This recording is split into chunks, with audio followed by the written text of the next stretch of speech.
कुणाल कामरा के stand up comedy वाले प्रकरण में अब ऐसा लग रहा है कि शिंदे गैंग के जितने गुर्गे हैं, क्योंकि वो जिस तरह की गुंडागर्दी कर रहे हैं उनको गुर्गा ही बोला जा सकता है, वो और भी ज़्यादा जोकर नज़र आ रहे हैं।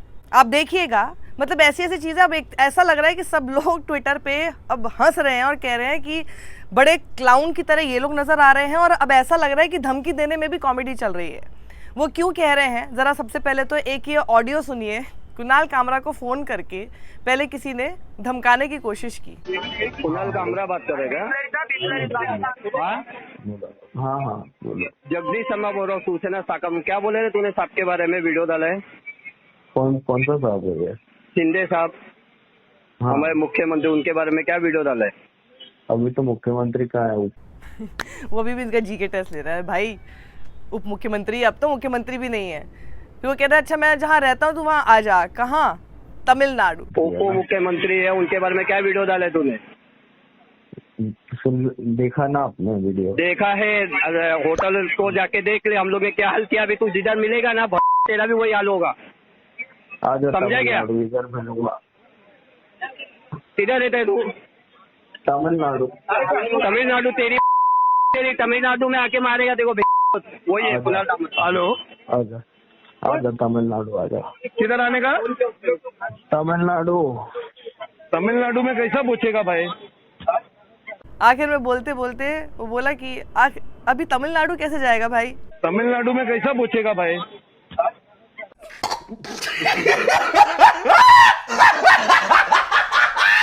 मतलब सोचिए, इन लोगों को इतना नहीं पता है कि अभी वो वीडियो जो अपलोड हुआ है इसका मतलब ये नहीं है कि अभी अभी वो वहाँ पे शो करके आया है। हम न्यूज़ चैनल है, हमने थोड़ी देर पहले आपके सामने ये वीडियो बनाया, उसके बाद आपको कुछ घंटे बाद दिखता है। वो स्टैंड अप कॉमेडियन है भाई। वो पहले जगह जगह जाके परफॉर्म कर रहा है। वो कब उसने परफॉर्म किया होगा? उसने बोला मैं यूट्यूब पे डालूंगा, कब बोला आपको पता ही नहीं। ये लोग पहुंच गए वहाँ पे झगड़ा करने के लिए। अरे अभी अभी हमने देखा उसका यूट्यूब में, यहीं पर वो खड़ा हुआ था, यहीं पर वो बोल रहा था बता कहाँ है, कहाँ छुपा के रखा है तूने।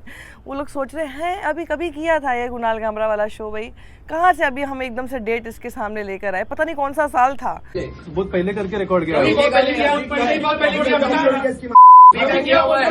पहले का वीडियो और अभी बोलता है कि बहुत पहले नहीं आउट करके।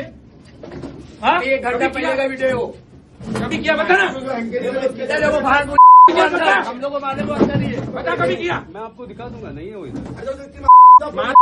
बता कभी किया? मैं उसको आपको फोन लगा के देता हूँ। फोन बंद किया हुआ है।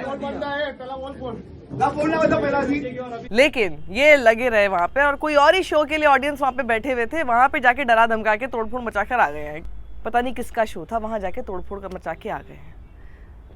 अरे यार थोड़ी सी रिसर्च कर लेते, और इतनी अकल नहीं थी तो यही देखिए, बहुत पहले वरुण ग्रोवर ही बता चुके हैं कि क्या होता है। Material, there is a whole process. हम लिखते हैं 3-4 महीना नया कंटेंट लिखते हैं, फिर वो 1 घंटे का शो बनता है, फिर वो शो के साथ हम टूर करते हैं all over India. Once the tour is almost over, then we record it, tape it, then put it on YouTube and then go to jail. So there is a process. तो एक pattern है ना, कई जगह जाके पूरा show कर लेते हैं। अभी उसने बोला कि अभी 240 आ गए, तो अब मैं मैं 350 पर नहीं बोल पाता था, अब मैं वो सारी चीज़ें बोल रहा हूँ। तो इसका मतलब ये लोकसभा के इलेक्शन के कुछ समय बाद से कुछ शुरू हुआ है। वीडियो पता नहीं कहाँ शोज़ किए होंगे, और उसके बाद उसने उसका बताया कि मैं इसको यूट्यूब पे अपलोड करूँगा। आज उन्होंने यूट्यूब पे अपलोड कर दिया। और जब उद्धव ठाकरे से पूछा गया कुणाल कामरा वाले पूरे एपिसोड में ये सब जो हुआ, और उन्होंने गद्दार बुलाया एकनाथ शिंदे को, क्योंकि एकनाथ शिंदे का तो नाम भी नहीं लिया था, लेकिन जितनी सारी बातें बोली और उसके बाद जिस तरह का यहाँ पे गुंडागर्दी मचा दिया इन लोगों ने, तो इसका मतलब आप मान ही रहे हो कि वो लोग ये मान रहे हैं कि एकनाथ शिंदे के लिए कहा। तो मानकर चलते हैं कि एकनाथ शिंदे के लिए कहा। तो उद्धव ठाकरे जवाब में कहते हैं मुझे नहीं लगता कि कुणाल कामरा ने कुछ भी गलत किया है या कहा है। किसी भी गद्दार को गद्दार कहना, उसके ऊपर कोई हमला नहीं होता है। पूरा गाना सुनने की कोशिश कीजिए जो कि कुणाल कामरा के शो से आप सुन सकते हैं, और दूसरों को भी सुनाइए। शिवसेना का कोई लेना देना नहीं है इस पूरे अटैक से, और ये सब कुछ सिर्फ गद्दार सेना ने किया है। तो बेसिकली जब शिवसेना का नाम आ रहा है तो वो कह रहे हैं, क्योंकि 2 अलग अलग शिवसेना हो चुकी है, तो वो कह रहे हैं शिवसेना का कोई लेना देना नहीं है इस पूरे अटैक से, ये बेसिकली गद्दार सेना है। और भी ज़्यादा उस कुणाल कामरा के गाने में से गद्दार शब्द को इंडोर्स क्रॉस करते हुए उद्धव ठाकरे ने शिंदे सेना भी नहीं बल्कि सीधे गद्दार सेना उनको बोलना शुरू कर दी। तो वो कह रहे हैं जिनके भी खून में गद्दारी है उनको कभी भी शिव सैनिक नहीं बुलाया जा सकता। तो ये गद्दार वर्ड बेसिकली अपनी पार्टी को गद्दारी करने से है, लेकिन यही बात बिल्कुल पची नहीं। क्या था वो गाना, एक बार फिर से सुनिए। जज के ऑर्डर में लिखा है, जो इन्होंने महाराष्ट्र की इलेक्शन से किया है ना भाई साहब, बोलना पड़ेगा। यहाँ पे इन्होंने पहले क्या किया, शिवसेना बीजेपी से बाहर आ गई, फिर शिवसेना से बाहर आ गई, एनसीपी से बाहर आ गई, एक वोटर को 9 बटन दे दिए, सब कंफ्यूज हो गए। चालू एक जन ने किया था, वो मुंबई में एक बहुत बढ़िया डिस्ट्रिक्ट है थाने, वहाँ से आते हैं। थाने की रिक्शा, चेहरे पे दाढ़ी, आंखों में चश्मा, हाय। थाने की रिक्शा, चेहरे पे दाढ़ी, आंखों में चश्मा, हाय। एक झलक दिखलाए कभी गुवाहाटी में छुप जाए, मेरी नजर से तुम देखो गद्दार नजर वो आए।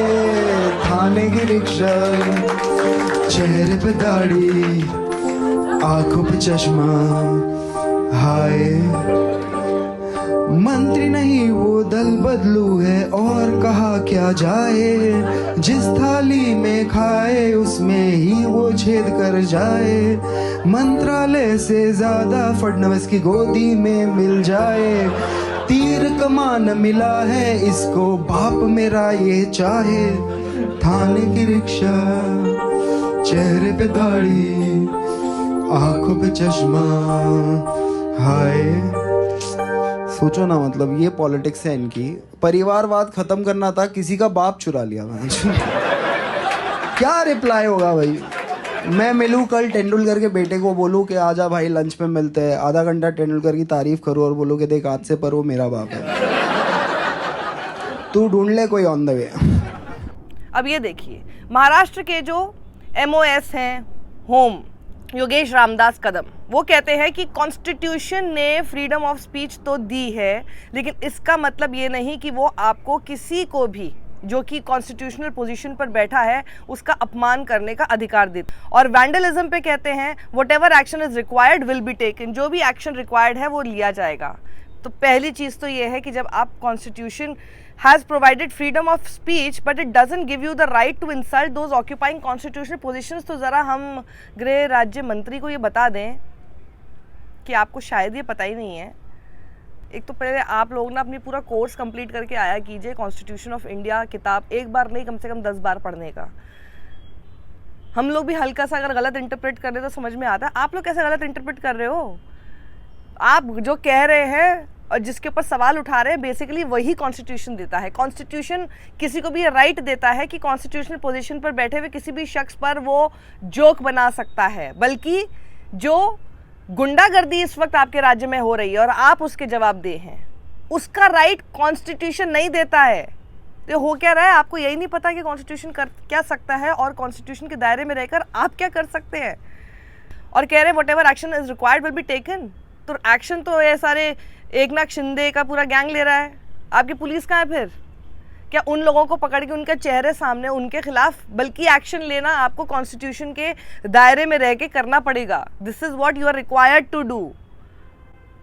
लेकिन आप वो नहीं करेंगे, आप बेसिकली सब कुछ होने देना चाहते हैं। तो ये सब देखिए, जब लोकतंत्र में इस तरह का मजाक बनने लग जाए और जब सरकार जो है वो इस तरह से खुद ही लॉ एंड ऑर्डर को हाथ में लेने के लिए उकसाए या फिर होने दे, अपने लोगों से करवाए, उनके ऊपर कोई एक्शन ना ले, तो ये सब देखकर ही समझ में आता है कि कुणाल कामरा ने ये सारे गीत आपके सामने और गीत के फॉर्म में आज कॉमेडी क्यों की। उसमें से ना हम होंगे कंगाल ये ना एकदम रट की तरह मुंह पे आया हुआ है। पता नहीं आप लोगों के भी आया कि नहीं आया। और वहीं पर जाते जाते मैं आपको छोड़ जाती हूँ, आप ज़रा YouTube पर जाइए। कुणाल कामरा का ये शो उनके YouTube पर मौजूद है। बल्कि मुझे लगता है कि अगर आप किसी भी तरह से और कोई तरीका आपको नहीं नज़र आता, लेकिन आप सपोर्ट दिखा सकते हैं अगर कुणाल कामरा के फ्रीडम ऑफ एक्सप्रेशन को, और साथ ही लोकतंत्र में इस तरह के पॉलिटिकल जोक्स और सटायर्स किसी भी कॉन्स्टिट्यूशनल पोस्ट पर रहने वाले आदमी के खिलाफ हो सकते हैं, और इससे आपको ताकत दिखाने का मौका मिलता है। तो उनके वीडियो को जाकर देखिए, नीचे कमेंट्स देखिए आप ज़रा, आप देखेंगे कि कितना प्यार उनके लिए वहाँ पर परोसा जा रहा है उनके कमेंट्स में। और इसी तरह का अगर प्यार आप भी उनको दिखाना चाहते हैं तो ज़रूर जाइए वहाँ पे जाके कमेंट ड्रॉप कीजिए, उनको बताइए कि how much you are supporting him and how much you are with him at this time of crisis. क्योंकि चाहे कितना भी हो, आदमी इंसान ही है ना, वो जानता है कि उसने कुछ गलत नहीं किया, लेकिन जिस तरह के सिस्टम के बीच में और जिस तरह की हम हुकूमत इस वक्त देख रहे हैं और जिस तरह का राज हम देख रहे हैं,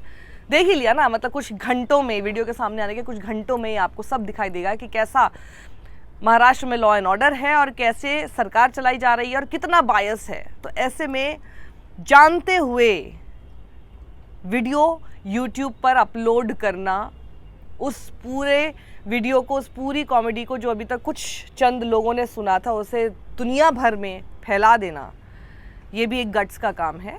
and if you want to show some support to him at this time of crisis, I think you must go and watch his video और वहाँ पे जाके कमेंट ड्रॉप करके आइए। I think that's more than enough as of now. और इस video को तो ज़्यादा लोगों के साथ शेयर कर देना।